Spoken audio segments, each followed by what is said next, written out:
Huwag magtaka kung ako ay di na naghihintay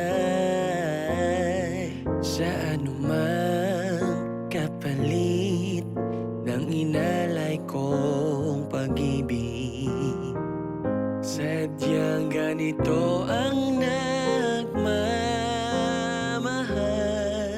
di ka dapat mabahala. Hinanakit sa'king walang-wala, at kung hindi man dumating sa atin ang panahon na ako ay mahalin mo rin, asahan mo di ako magdaramdam